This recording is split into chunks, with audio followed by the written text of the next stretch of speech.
ladies and gentlemen, please welcome Gerry Godley.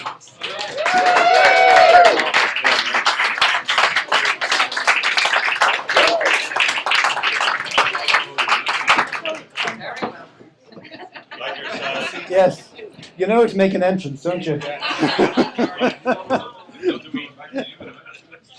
Come over here to this mic.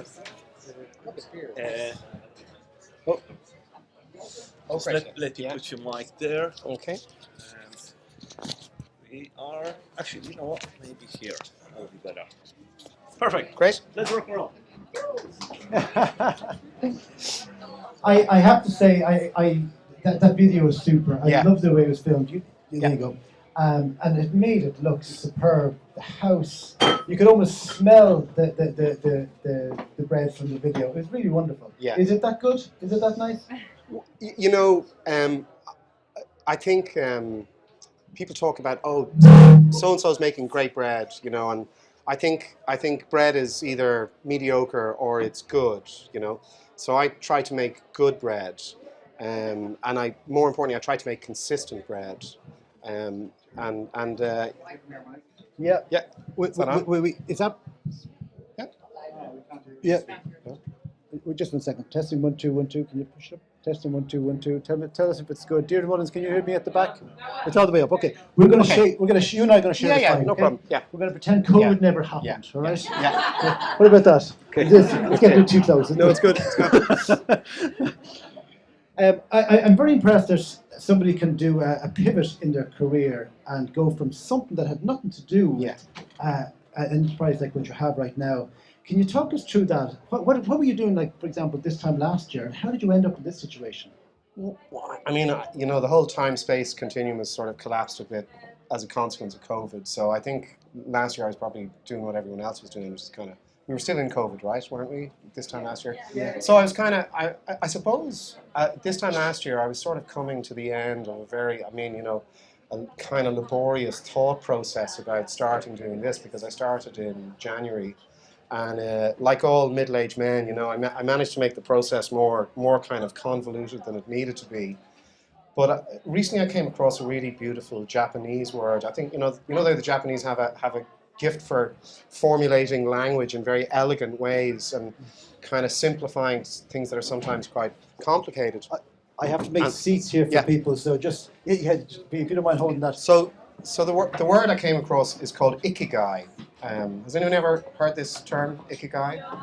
Right, so ikigai, I mean, you might correct me, right? But I've often been called it ikigai. Yeah, ikigai, yeah. So ikigai, and it probably referred to something like calligraphy, but it's the sensation of doing something that you feel is socially useful, that you also find personally rewarding, right? Now, if we went back 2 years prior, I had been the principal and managing director of the biggest performing arts school in the UK, which is the Leeds Conservatoire.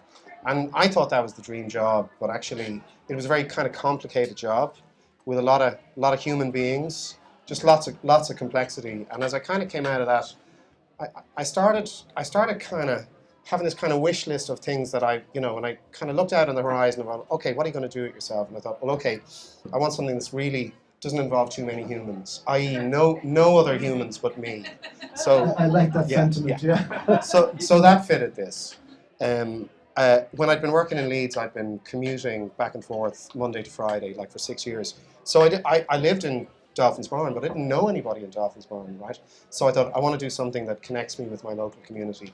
That fitted this. And then I realized after 6 years of mostly sitting in a meeting that actually what I really felt the need to do was to do something with my hands, or not just even with my hands, but actually to do work that felt really embodied. Like, people talk about this kind of thing as work of the hands. This is work of the feet, right? You're on your feet for, like, tomorrow I'll be on my feet for 12 hours with this, and then again on Saturday. But I wanted to work with my hands. And then I wanted something that was sort of really, after the kind of complexity of what I'd done before, I wanted something that was transactionally very straightforward and very transparent. I wanted the kind of purity, if you like, the innocence of a really straightforward transaction. So people come to my house, they give me a fiver. I love fivers. And I give them a loaf of bread, and we have the bants, and everybody goes away happy. And that transaction really appealed to me. Now, I can go on ad nauseum about these reasons, but the last one was that it also related to the Leeds thing, which was getting on an airplane twice a week. And when I look back on that, I'm appalled by it. And I wanted to do something that felt environmentally useful. And making bread in my local community, working within a really short supply chain, you know, I deliver the bread on a bicycle and stuff like that. So, if not environmentally useful, then something that was environmentally neutral. So stuff like that.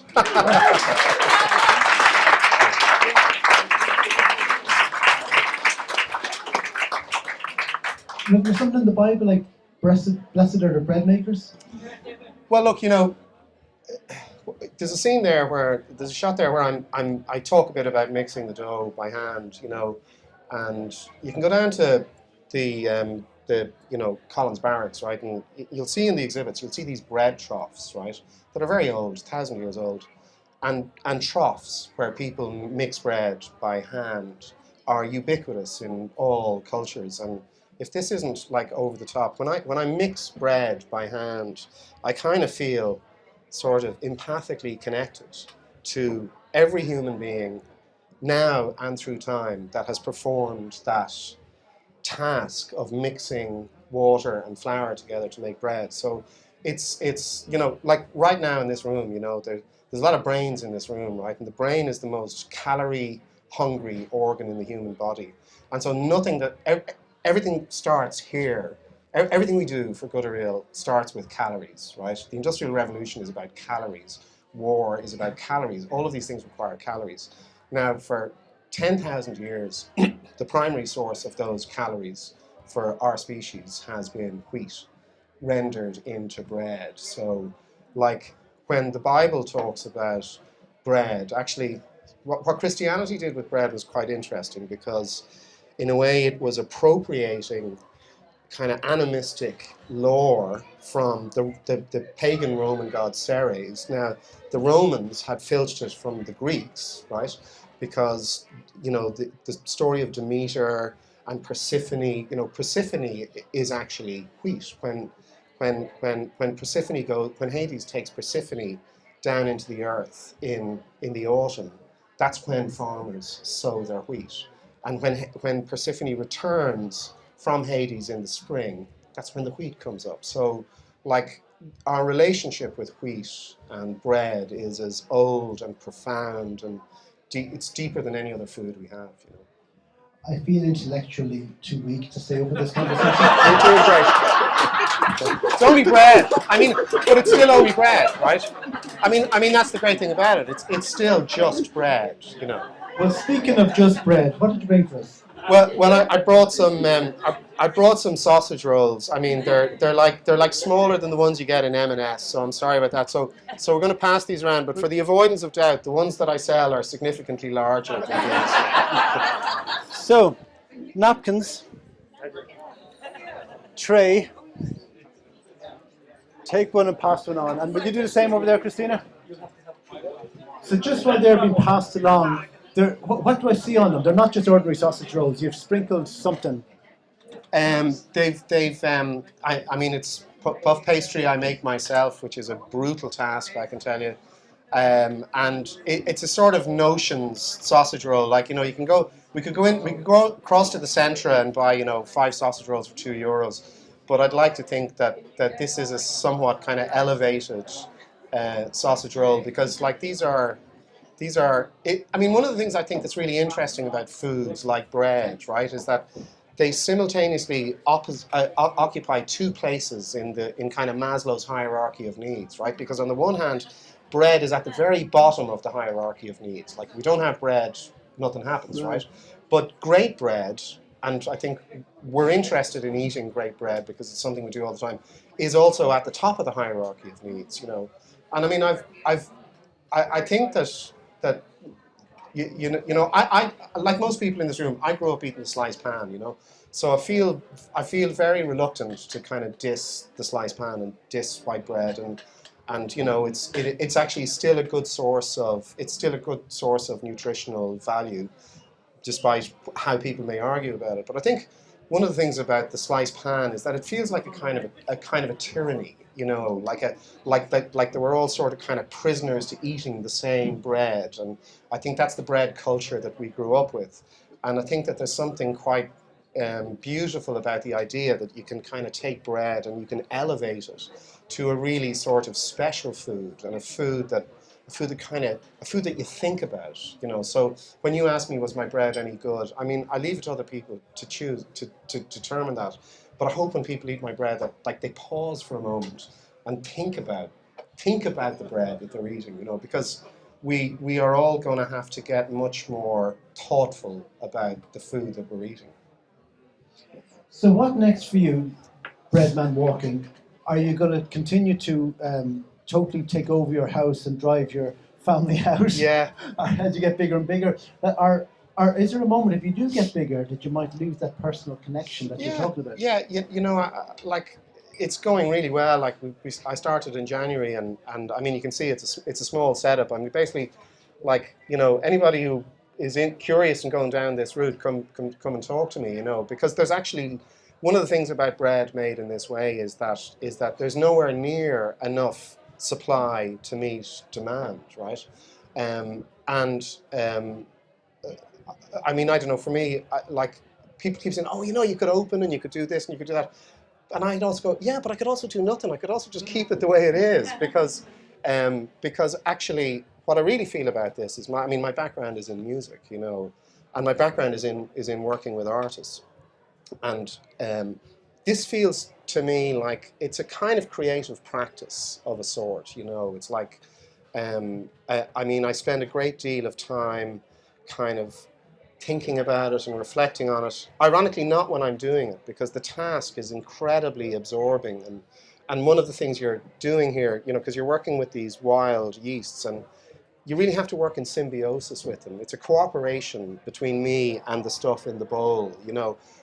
As the weather gets cooler, for example, the dynamics of what's in that bowl will change. It'll move slower, and I can't direct what it does. I have to work with it and cooperate with it. So it's metaphorically, it's really interesting in terms of our relationship with food, you know. So I see it as a kind of creative practice that's stimulating me to do lots of other things, but it probably won't mean, you know, opening 10 of those in Dublin 8, right. You know. I don't think it can be done, can it? You'd lose that contact.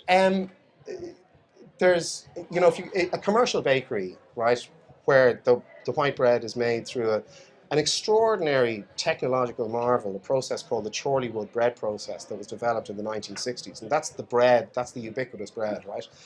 Now, I won't go into the details about it, but it is a technological marvel, because it can make each mixer can make about 800 loaves of bread in 3 minutes, right? Now, on Saturday morning, I bake 80 loaves of bread, and they will have taken me 3 days to make, right? Because that's the sort of time that the fermentation requires.